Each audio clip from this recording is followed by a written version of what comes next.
Hello everyone. Welcome back to 신나게 놀자. 사이언스, 테크놀로지, 이코노미, 스트래티지 등을 고민하면서 신나게 노는 곳입니다.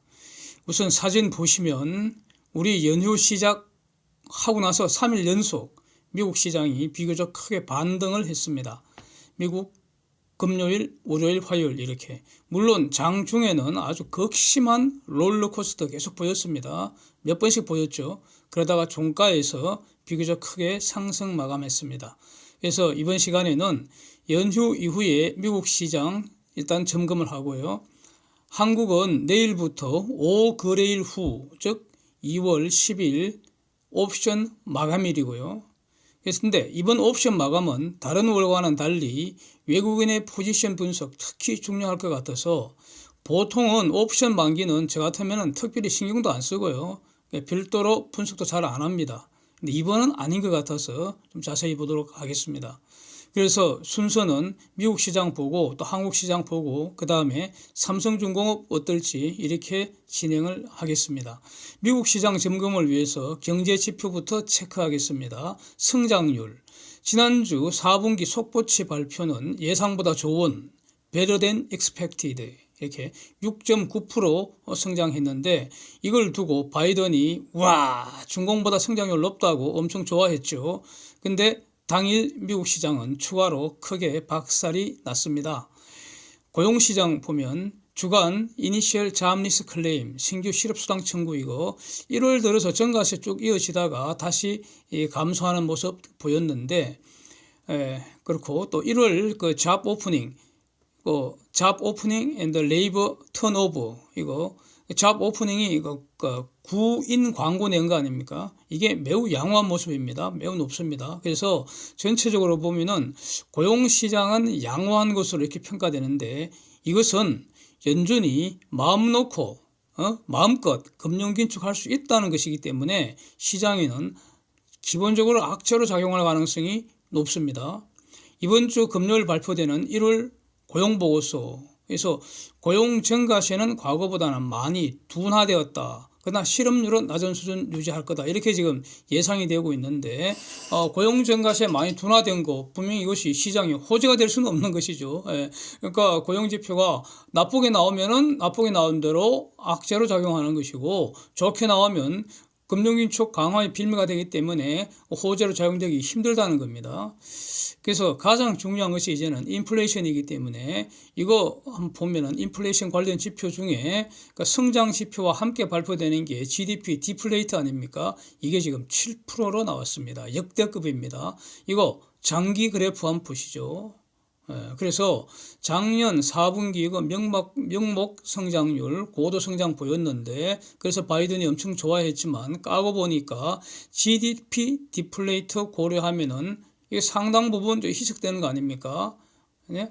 모든 재화와 서비스 생산량 수량에다가 가격을 곱한 건데 GDP가 전부 다. 근데 그 성장률의 상당 부분이 가격 상승에 기인했다는 겁니다.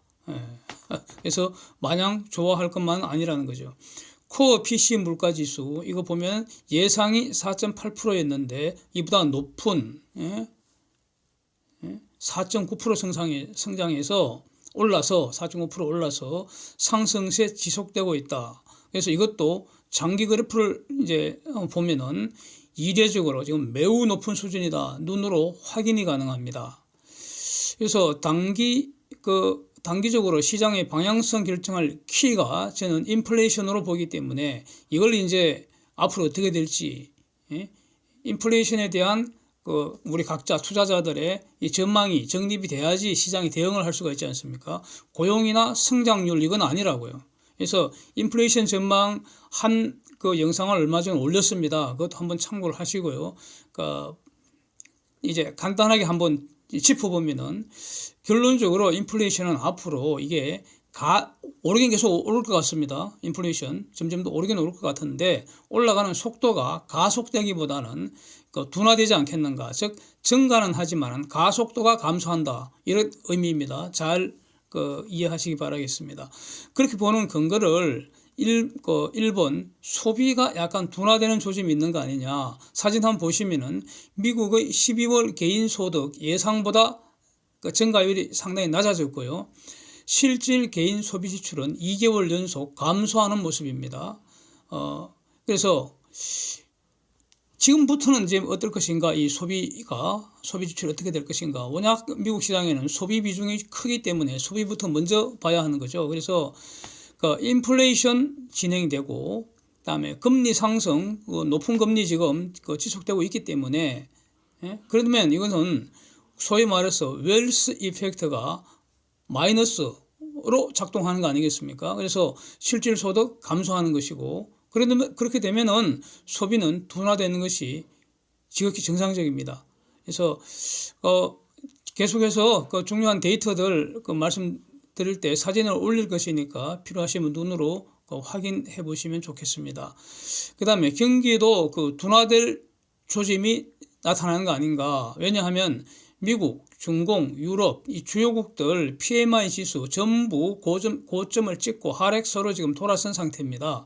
제조업 지수보다 서비스업 지수 하락이 더 두드러지고 있고요. 이거는 오미크론 영향 아닌가 이렇게 보여지고, 그래서 미국에서 어제 2일 밤 나온 ISM 제조업 지수도 비교적 크게 하락한 모습입니다. 이거는 선행지표이기 때문에 1분기 경기 둔화되는 거 아니냐 이렇게 봐야 될 것 같고요.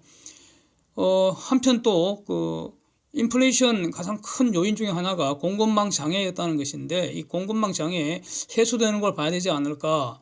그러니까 지난 영상에서 사진을 봤었는데 소매 재고, 도매 재고 이것이 지금 급증해 있습니다. 재고 수량이. 그러니까 이것은 비었던 재고 창고가 대부분 채워진 것으로 해석해야 되지 않겠는가. 또 하나가 상하이 컨테이너선 지수, 이거 1월 첫째 주에만 상승세 보였다가 둘째 주부터 하락으로 돌아서서 3주 연속 하락했는데, 이게 좀 의미가 있는 것이, 그러니까 이전 영상에서 제가 여러 번 가령 해운업 잔치는 끝났다라는 그런 영상, 이런데 몇 번 영상을 한 2-3개 올렸었는데, 거기에서도 다뤘는데, 그러니까 상하이 운임지수가 하락 반전이냐 계속 올라가느냐, 이 논쟁을 소개하면서 금년에 상하이 지수 계속 성장하다가 금년 말에 고점 찍을 거다라고 주장했던 분들의 논거 중에 하나가 1월 말까지 계속 오른다는 거예요. 왜냐하면 구정 앞두고 휴가가 길어지니까 왕창 오를 거다 이렇게 주장을 했었는데, 그게 완전히 틀렸다는 거죠. 완전히 틀려갖고, 그러니까 구정 앞둔 지난주에도 하락했다는 겁니다. 상하이 컨테이너 지수가. 그래서 이런 것들이 전체적으로, 그러니까 컨테이너 선 분야 운임 폭등했던 부분이 지금 꺾였다는 겁니다. 다 이제 이렇게 3주 연속 꺾였기 때문에 이거는 추세일 가능성이 좀 더욱 높아진 것이죠.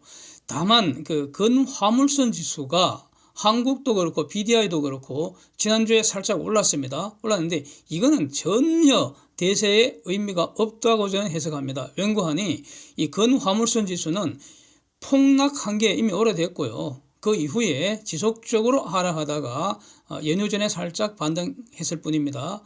그래서 이런 부분은 이제 이미 이전 영상에서 여러 번 다뤘기 때문에 여기서는 이 정도로 이렇게 마치겠습니다. 그 다음에 네 번째로 이제 볼 게 에너지 가격인데, 즉 원유와 가스 가격 아닙니까? 그러니까 이거는 원유하고 에너지 가격은 장기적으로 강세 지속될 수밖에 없다고 봅니다. 여러 번 말씀드렸습니다. 에너지 전환 시대 진행 중인데, 에너지 전환 시대라는 것은 간단하게 이겁니다. 더 이상 값싸고 환경에 부담을 주는, 즉 탄소 배출이 많은 그런 석탄 사용을 안 하고 비싼 가스 등으로 에너지 사용을 바꾼다는 겁니다. 그 다음에 탄소 포집 및 처리 비용, 처리라는 것은 갖다 묻는다는 거, 저장하는 것이죠. 이게 추가로 증가합니다. 그래서 결국 에너지 사용 비용을 증가시키게 된다. 모든 비용 증가는 결국 소비자가 몽땅 부담할 수밖에 없습니다. 그래서 에너지 가격은 전체적으로 상승하는 거 아닌가. 이것이 물가에 어느 정도 부담을 주는 것은 맞을 것 같고요. 그러니까 이런 펀드멘탈, 이거는 어떤 그 펀더멘털이 변하는 것이고 이건 장기 추세적인 그런 모습이기 때문에 장기간 지속될 것인데 일시적으로 지금 지정학적 리스크가 더해진 거 아닌가. 그래서 원래는 그 지난 가을경에 이제 대두된 게 금년 22년 최대의 지정학적 리스크가 남중국해에서 미중 간에 그 충돌하는 거 아닌가 이렇게 다들 전망을 했었는데 요거는 지금 베이징 올림픽 앞두고 수면 아래 약간 잠복 중인 것 같고요. 우크라이나 문제가 화두가 되고 있습니다. 그래서 이것을 내용이 너무 많기 때문에 우크라이나 문제 저도 매우 관심을 가지고 지켜보고 있는데 일단 유가의 한정에서 간단히 한번 정리해 보면요. 우선 출발선이 러시아의 약한 고리가 뭘까? 여기서 저는 출발을 해보겠습니다. 러시아의 약한 고리. 웬관이 미국은 러시아의 약한 고리를 집중적으로 지금 패대기 칠 거고요. 그럼 러시아도 이거 막을 대책이 서야지 방아쇠를 당기지 않겠습니까? 무작정 방아쇠 당기지는 않겠죠. 그렇지 않습니까? 그래서 지금 러시아는 기름과 가스 팔아서 식량은 러시아가 어느 정도 밀 많이 나니까 식량 수출하죠. 그래서 식량을 제외한 모든 것을 사와야 합니다. 기름과 가스 판 돈으로, 기름과 가스 판 달러로 식량을 제외한 모든 것을 사와야 합니다. 그게 러시아입니다. 지금 이 지정학적 리스크 고조는 이 해결하는 과정에서 만약 러시아가 당긴다면, 방아쇠를 당긴다면 미국과 동맹국들 입장에서는 바로 군사 개입 안 하겠죠. 그건 완전 덩신이죠. 미국을 비롯한 이 동맹국들이 선수 중에 최고의 선수들 아니겠습니까? 이런 서리하는 중국이나 러시아보다는 여러 수 위라고 저는 평가를 합니다. 그러니까 바로 군사 개입하는 그런 덩신짓은 할 리가 없고요. 경제 제재부터 시작을 하는 것이죠. 경제 제재 왕창 해서 그게 1년이 될지 2년이 될지 10년이 될지 50년이 될지 모릅니다. 그거는. 경제 제재부터 시작을 해서 러시아 힘을 완전히 충분히 빼서 완전 그러기 상태로 만든 다음에 그때 군사 개입 할지 말지. 군사 개입은 끝내기 수순 아니겠습니까? 그래서 제일 마지막에 검토를 하는 것이죠. 지금도 다들 지금 그렇게 나오고 있지 않습니까? 그래서 경제 제재가 들어간다면 그러면 국제시장에 러시아가 공급하던 원유와 가스가 사라질 수도 있겠다 하는 이런 우려 때문에 최근에 에너지 가격 상승에 일조한 거 아니겠습니까? 그런데 이거는 미국과 동맹들한테도 대책이 필요한 상태입니다. 이런 거 다 이렇게 시나리오 작성해보고 대책 만들어 놓고 그 다음에 이제 액션 취하는 것이죠. 무작정 액션을 취하지 않죠. 그래서 지금 보도되기로는 카타르 등과 가스 추가 공급 문제 지금 논의하는 것으로 그렇게 보입니다. 자, 문제의 본질은 원유와 가스의 총 매장량은 러시아가 싹 사라져도 전혀 문제 없는 것이고요. 저는 그렇게 봅니다. 그래서 러시아 땅에 있는 그 원유와 가스가 없어지는 거 아니잖아요. 땅에 그냥 묻혀 있는 거 아닙니까? 그거 팔아서 달러로 바꾸지 못하면은 지금 살고 있는 러시아 국민들이 고통을 받는 것이죠. 그것뿐입니다. 다만 이 러시아가 싹 사라지면은 당장 추가 생산을 해야 되는데 생산하는데 시간이 걸리잖아요. 가령 FLNG 추가로 갖다 설치를 한다 하더라도 그건 만드는데 한 2년 이상 이렇게 시간이 걸리니까 급하게 만든다 하더라도 2년 가까이 시간이 걸리잖아요. 그래서 단기간에 수급 불일치가 문제될 가능성이 있는 것이고 언제나 있는 것이고 그래서 이거 대책을 마련할 수 있을지 지금 카타르 등과 협의하는 거 아니겠습니까? 그래서 최근 에너지 가격 상승으로 러시아도 아마 재미가 쏠쏠할 것 같습니다. 에너지 가격 올라가니까 러시아는 주로 파는 것이 원유와 가스니까요. 그런데 여기서 우크라이나 이 긴장을 이렇게 야기를 해서 이 러시아 금고만 채우는 거 아닌지 그래서 이런 것들이 지금 이렇게 문제가 이렇게 생각할 수도 있는데 사진을 보시면 말이죠. 루블화 환율이 지금 역사적 고점 근방에서 놀고 있습니다. 급등한 루블화 환율 무슨 말입니까? 러시아 돈이 지금 휴지 조각으로 되어간다 이런 의미 아닙니까? 그래서 에너지 가격이 상승으로 얻은 이익보다 더 큰 손실을 수입 물가 상승으로 지금 뱉어내야 할 판이지 않는가, 이렇게 보여줄 수도 있습니다. 그래서 러시아는 계속 가면은 스태그플레이션으로 고통받을 가능성이 높습니다. 전체적으로 물가 상승 시기에 국가마다 그 정도가 심하게 나타날 텐데 러시아는 매우 심각해질 수 있다는 겁니다.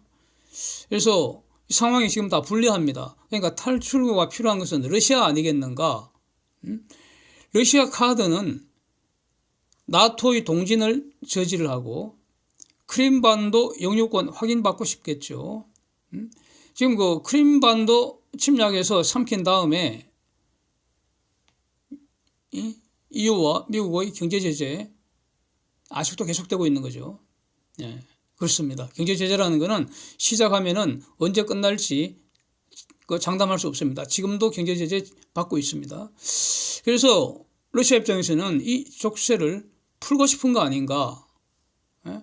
이게 일단 그 러시아 카드인 것 같은데 미국과 동맹이 이 요구를 저는 절대로 들어줄 리가 없다고 봅니다. 예? 들어줄 리가 없다고 봅니다. 예. 그래서 교착 상태 오래 가는 거 아닌가. 이 상태에서 러시아가 방아쇠 당길 가능성은 매우 낮다고 저는 정리를 합니다. 예, 교착 상태 가는 거 아닌가. 그렇다면은 단기간에 유가 크게 하락할 가능성 낮지 않을까. 이렇게 일단 정리를 하겠습니다. 금리 부분 한번 보시면은 10년물 미 국채 수익률 1.8% 상하로 진동하는 것 같아서요. 2.5% 근방까지 돌진을 하지 않는 한 이거는 특별히 언급할 가치가 없는 거 아닌가. 지금 국채 금리 높은 수준입니다. 예, 높은 수준 유지하고 있다는 겁니다. 예. 그래서 인플레 가속되지 않는 한 2% 넘기기는 좀 힘들 것 같고요. 단기간에 이렇게 정리를 하겠습니다. 그래서 미국 시장을 요약을 해보면은 저는 최근 우리 연휴기간에 3일간 크게 올랐던 거, 결과적으로 종가 기준으로 크게 올랐던 것은 기술적 반등일 가능성이 높다고 이렇게 평가를 하겠습니다. 지금부터는 그 경제지표, 성장하고 고용에서 좋은 지표 나오기 힘들고요.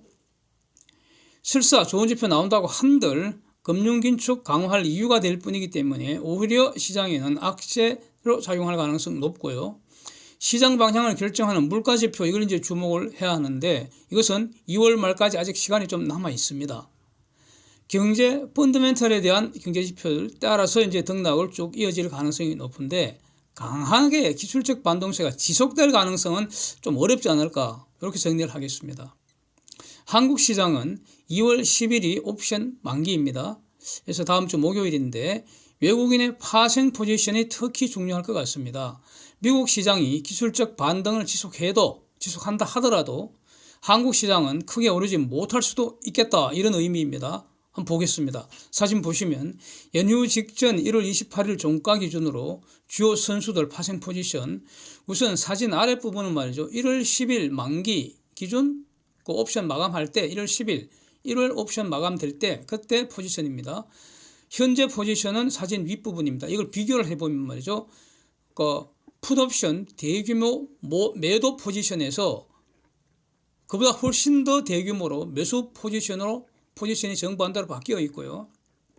선물 순 매도 규모가 5조 원 떨어지고 5조 원대 엄청난 규모로 지금 쌓아두고 있습니다. 현물은 1월 10일 만기할 때 4조 원대 순 매수였는데 연휴 직전부터 대규모 현물 매도 공세를 펼쳐서 현재는 순 매도 상태입니다. 그래서 과연 외국인이 반등장에서 한국도 기술적 반등 좀 보이겠죠. 그래서 이 기술적 반등 가능성은 이미 제가 연휴 전에 한번 말씀을 드렸습니다.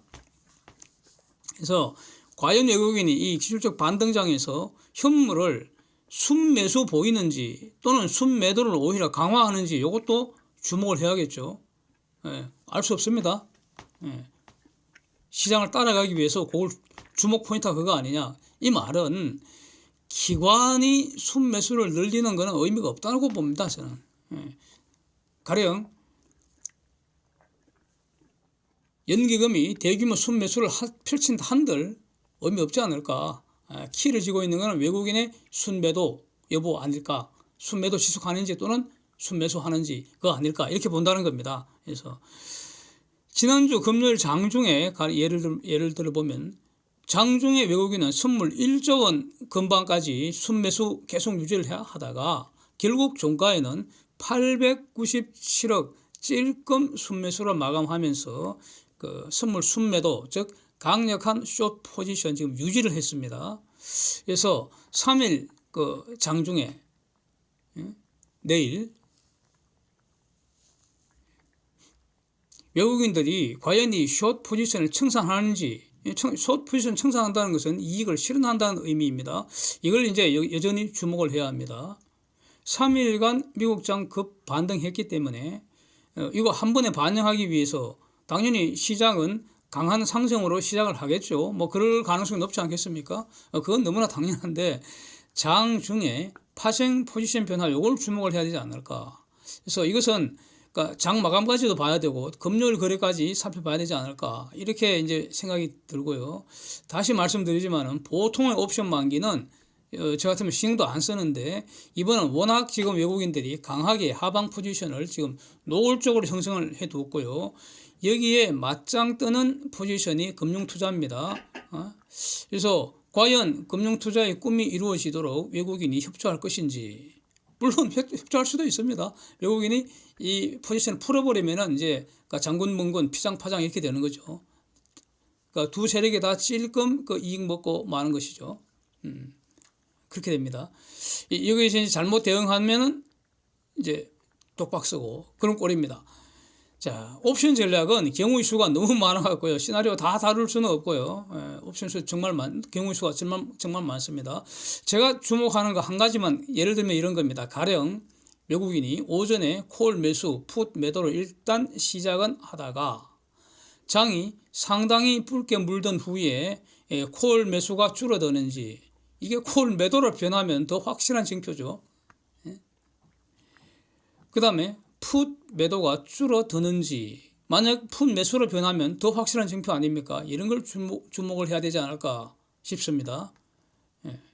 삼성중공업 한번 보겠습니다. 단기적으로는 수주 그 새해 마수거리 언제 할지 이게 단기 그 포인트인 것 같은데, 작년에 보면 10월 25일 LNGC 내측 수주하고 한 달 이상 수주 소식이 없었습니다. 12월 1일 드릴십 드디어 한 척 팔고요. 12월 7일이 돼서야 LNGC 두 척을 수주했습니다. 그래서 12월 수주 시장을 주도를 했죠, 작년에. 현대대우는 11월 수주 후에 12월은 쉬었죠, 대략. 그러다가 금년 1월 수주 시장을 주도를 했습니다. 그래서 확률적으로는 삼성중공업이 다시 2월부터 수주 공시 나올 가능성이 이제 더욱 높아진 것이죠. 그렇게 보이고요. 그 다음에 유가, 가스 가격 전부 강세 지속되고 있기 때문에 언제든지 그 드릴십 그 추가 매각 공시 가능한 것으로 저는 보고 있고요.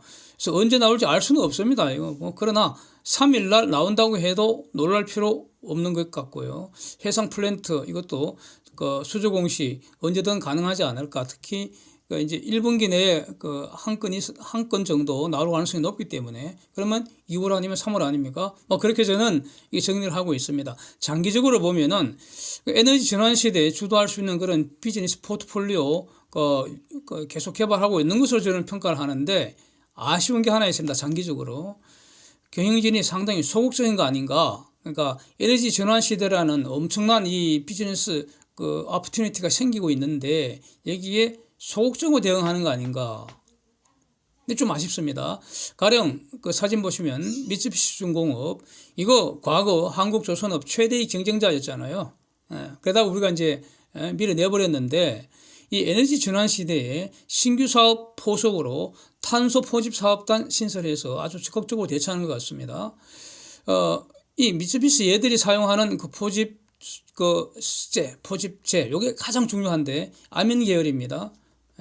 한국이 10년 전에 개발한 키어솔이 더 우수한 것으로 저는 평가합니다. 저도 나름대로는 열심히 자료 조사하고 분석하고 어떤 판단 거쳐서 저는 이렇게 평가를 합니다. 키어솔이 더 우수한 것으로 저는 봅니다. 근데 삼성중공업이 최근에 발표한 그 탄소 포집은 암연 계열로 지금 보도가 되었습니다. 그래서 이것도 좋고요. 그 포집 방법은 많으니까. 근데 이 포집 산업은 지금 무르익어 가고 있기 때문에 아직도 초기 과정이라고요.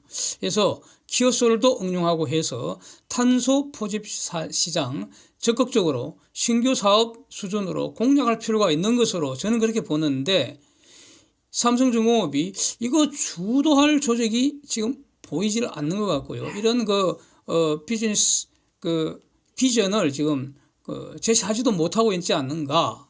그래서 안타깝다는 겁니다. 아주 소극적으로 현재 주어진 팔고 있는 그 배에 선박 내에 그냥 탄소 포집 수준이 머무는 거 아닌가. 그래서 안타깝다는 그런 생각이 듭니다. 네. Thanks for watching. See you next.